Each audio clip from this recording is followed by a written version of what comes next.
इतना सब कुछ होने के बावजूद आज भी आजमगढ़ जातिगत समीकरण से जकड़ा हुआ है। बसपा के पास एक ही रह जाते हैं तो फिर क्या करेंगे रमाकांत यादव? रमाकांत यादव भी तो सपा में ही है इन दिनों। तो क्या एक बार फिर से समाजवादी रमाकांत यादव को यहां उतारने जा रही है या धर्मेंद्र यादव या डिंपल यादव को मौका मिले? और एक्स फैक्टर जो यहाँ के हैं गुड्डू जमाली बसपा के, उनका क्या होगा? नमस्कार, बहुत स्वागत है IBC24 के डिजिटल प्लेटफॉर्म पर। मैं हूं आपके साथ राहुल सौमित्र। जैसा कि जानते हैं कि आपके लिए हम एक सीरीज चला रहे हैं लोकसभा में यूपी के 80,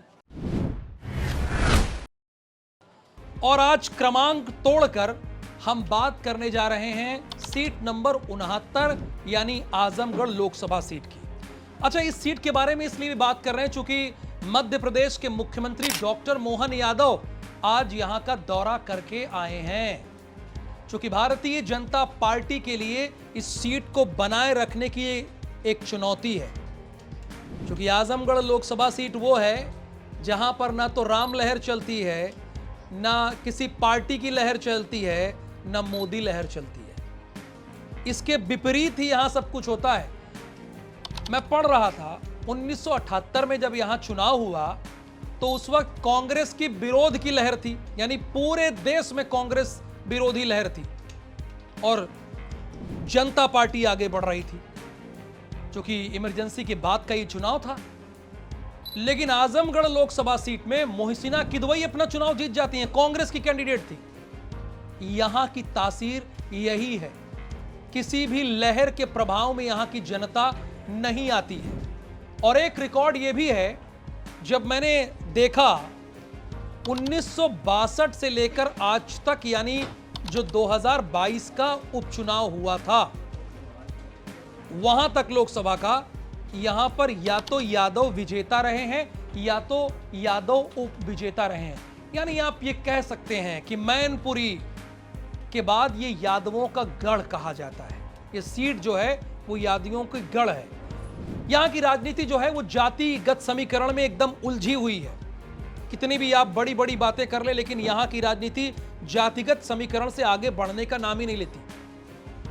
यादव वोटरों की संख्या 26% है, मुस्लिम की संख्या भी अच्छी खासी तादाद में 24, और दलितों की संख्या 20 के ऊपर हो जाती है।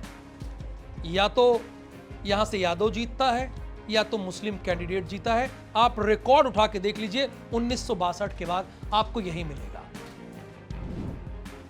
एक चीज और है, यहां पर एक बड़ा राजनीतिक चेहरा है। भारतीय जनता पार्टी और सपा और बसपा के बारे में बात करेंगे, लेकिन एक बड़े राजनीतिक चेहरे के बारे में बात करेंगे, रमाकांत यादव। आजमगढ़ की राजनीति बिना रमाकांत यादव के हो जाए ये बड़ा मुश्किल है। ये सही है।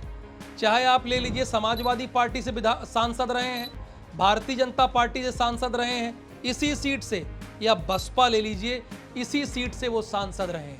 यानी एक ही आदमी, उसका बाहुबल इतना कि तीनों दलों से सांसद रहा है, तीनों दलों से। यानी जो तीन बड़े दल हैं उत्तर प्रदेश में, कांग्रेस तो उतना ठहरती नहीं बड़े दलों में। अगर लोकसभा या विधानसभा चुनाव के बारे में बात हो, बसपा, सपा और भारतीय जनता पार्टी, रमाकांत यादव रहे। अच्छा, ये सीट सपा बसपा के इर्द गिर्द घूमती रही है। आप पिछले कई चुनावों को उठाकर देखेंगे तो बस एक बार रमाकांत यादव ने खाता खोल दिया था भारतीय जनता पार्टी का, वरना सपा बसपा के इर्द गिर्द ये सीटें यहां की घूम रही है। अब हुआ क्या, 2014 में मोदी की प्रचंड लहर आई। अब मोदी की प्रचंड लहर आई तो उधर मोर्चा संभाला पूर्वांचल में नरेंद्र मोदी ने वाराणसी में, और इधर समाजवादी का झंडा गाड़ दिया मुलायम सिंह यादव ने 2014 में।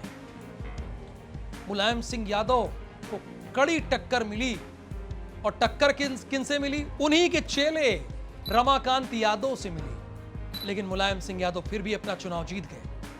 अब इसके बाद आ जाइए 2019 का चुनाव। मोदी फिर से 5 साल का कार्यकाल पूरा करने के बाद फिर से ऐसा माहौल था कि एक बार फिर से मोदी आ रहे हैं। हालांकि आए भी, अब तो तीसरा चुनाव है। फिर यहां से अखिलेश यादव चुनाव लड़े। अखिलेश यादव की जगह के बनस्पत चुनाव लड़े, वो अखिलेश यादव के खिलाफ निरहुआ दिनेश लाल यादव निरहुआ, जो कि भोजपुरी के कलाकार हैं, स्टार भी उन्हें कहते हैं, वो चुनाव लड़े, मुखर होकर चुनाव लड़े, लेकिन चुनाव अपना दिनेश लाल यादव हार गए, चूंकि अखिलेश यादव बड़े नेता में थे। अब फिर हुआ, फिर 2022 का विधानसभा का चुनाव आ गया। 2022 के विधानसभा चुनाव में अखिलेश यादव लीड कर रहे थे, तो वो मैनपुरी की करहल विधानसभा सीट से चुनाव लड़ रहे थे, जीत गए। हालांकि समाजवादी पार्टी सत्ता में नहीं आई, भारतीय जनता पार्टी एक बार फिर प्रचंड बहुमत से सत्ता में आ गई। अब फिर मामला फंसा क्या, अखिलेश यादव को यह सीट छोड़नी पड़ी। अब अखिलेश यादव ने यह सीट छोड़ दी। उसके बाद उपचुनाव हुआ। नामांकन के एक दिन पहले इतनी असमंजस स्थिति में थी, चूंकि सपा और बसपा का गठबंधन टूटा था। अब अखिलेश असमंजस में करें तो करें, क्या करें।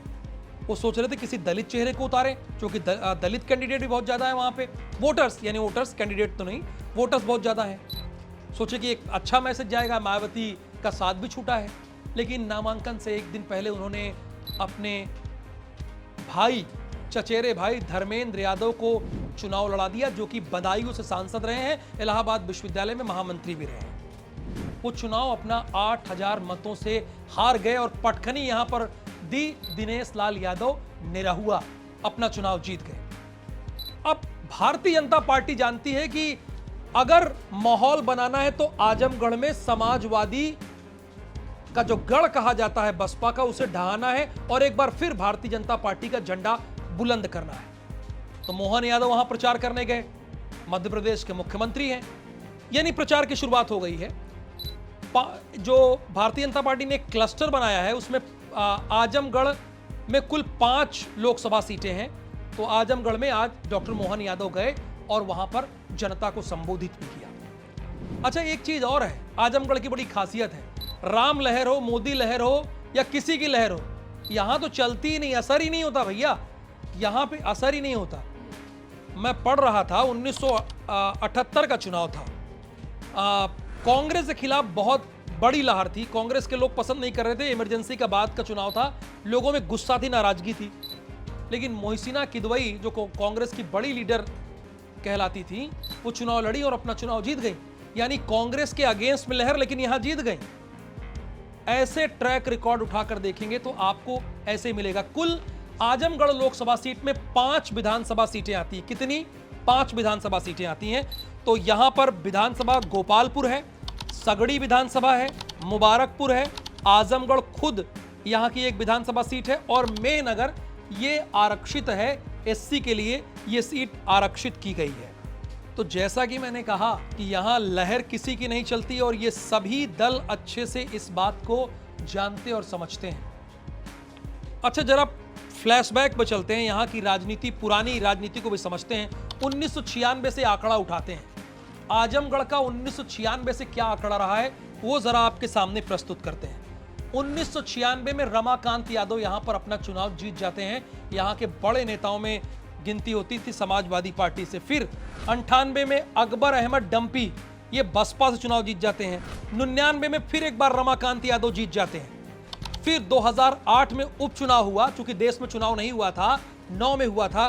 फिर अकबर अहमद डंपी बसपा से चुनाव जीत जाते हैं। अच्छा, यहां पर हुआ क्या कि 2007 में मायावती की सरकार थी और रमाकांत यादव के भाई उमाकांत यादव एक घर को कब्जा करने के मामले में दोषी थे। उस वक्त वो विधायक थे जौनपुर के खुटहन विधानसभा सीट से। मायावती पर दबाव बढ़ रहा था, चूंकि उन्होंने वोट दिया था चढ़ गुंडों की छाती पर। अब ऐसा कोई वोट देकर जीतेगा तो उसके ऊपर ये तो दबाव बनेगा भाई कि जो अपराधी है आपकी पार्टी का है तो संरक्षण क्यों प्राप्त है। बात यह है कि उमाकांत यादव उस वक्त बसपा से थे, चूंकि मैंने आपको बताया 2004 में वो बसपा के विधायक रहे। अब मायावती ने 9 माल एवेन्यू पर उमाकांत यादव को बुलाया, जो कि रमाकांत यादव के भाई थे। अच्छा, अब उमाकांत यादव पहुंचे मिलने के लिए लखनऊ में, मायावती ने बुलाया था, उनकी गिरफ्तारी हो गई। अब इसी बात से रमाकांत यादव एकदम नाराज हो गए और उन्होंने बसपा छोड़ दी। बसपा छोड़ दी। 2009 में उन्होंने भारतीय जनता पार्टी का दामन थाम लिया। यानी सत्ता में उस वक्त बसपा कहां पर सत्ता में? उत्तर प्रदेश में। केंद्र में कांग्रेस और 2009 का चुनाव आजमगढ़ से कौन जीत गया बताइए? रमाकांत यादव। इसीलिए मैंने पहले ही कह दिया था कि आजमगढ़ की राजनीति रमाकांत यादव की इर्द गिर्द घूमती है। 2009 में रमाकांत यादव अपना चुनाव जीत गए। 2014 में जो स्टोरी मैंने बता ही दिया। तो इस सीट का अहम फैक्टर यह है कि दिनेश लाल यादव यहां से इस वक्त सांसद हैं और भारतीय जनता पार्टी इस सीट को खोना नहीं चाहती है। अखिलेश यादव को अभी भी याद है, चूंकि यहीं से अखिलेश यादव को नॉन सीरियस नेता कहा जाने लगा, और यह सबसे पहले कहा सुभाषपा के राष्ट्रीय अध्यक्ष ओम प्रकाश राजभर। उन्होंने कहा कि ये एसी वाले नेता हैं, एसी में बैठकर राजनीति करते हैं, ग्राउंड पर उतरकर प्रचार नहीं करते हैं।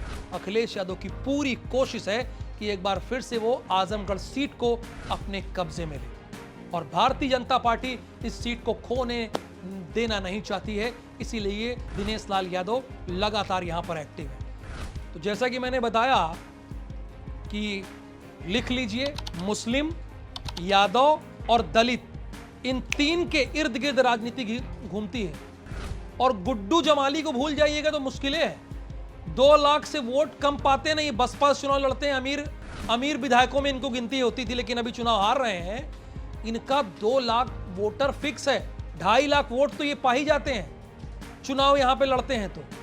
तो मामला त्रिकोणी है। अच्छा, ये आजमगढ़ जो लोकसभा, आजमगढ़ जो जिला है वो तमसा नदी के किनारे बसा हुआ है यहां पर, और इससे जो सटे जिले हैं, मऊ है, गोरखपुर है, गाजीपुर है, जौनपुर है, सुल्तानपुर है, अंबेडकर नगर, इससे सटा हुआ जिला है। अच्छा, यहाँ साहित्यिक दृष्टिकोण से देखें तो बड़ी रिच नगरी है ये, मतलब बहुत ही बड़ी नगरी आप कह सकते हैं। अथातो घुमक्कड़ जिज्ञासा, राहुल सांकृत्यानंद को तो आप जानते होंगे, यहीं की धरती से हैं। और अयोध्या सिंह हरिऔध, शायर कैफी आजमी, छन्नू लाल मिश्रा, ये सब यहीं से आते हैं। साहित्य का गढ़ भी है। लेकिन इतना सब कुछ होने के बावजूद आज भी आजमगढ़ जातिगत समीकरण से जकड़ा हुआ है। यादव, मुस्लिम और दलित से घिरा हुआ है। भारतीय जनता पार्टी जहां एक बार फिर से यहां पर दिनेश लाल यादव निरहुआ पर दांव लगा सकती है, सपा या तो धर्मेंद्र यादव या तो डिंपल यादव, इन 2 लोगों के अलावा वो कहीं जा नहीं सकती। और बसपा के पास एक ही रह जाते हैं, बसपा के पास एक ही रह जाते हैं। तो फिर क्या करेंगे रमाकांत यादव? रमाकांत यादव भी तो सपा में ही है इन दिनों। तो क्या एक बार फिर से समाजवादी रमाकांत यादव को यहां उतारने जा रही है, या धर्मेंद्र यादव या डिंपल यादव को मौका मिलेगा? और एक्स फैक्टर जो यहां के हैं, गुड्डू जमाली बसपा के, उनका क्या होगा? तो ऐसे ही दिलचस्प वीडियो और राजनीतिक समीकरण की गुणागणित जानने के लिए आप जुड़े रहिए IBC 24 के साथ और देखते रहिए लोकसभा में यूपी के 80। मुझे दीजिए अनुमति। नमस्कार, जय हिंद।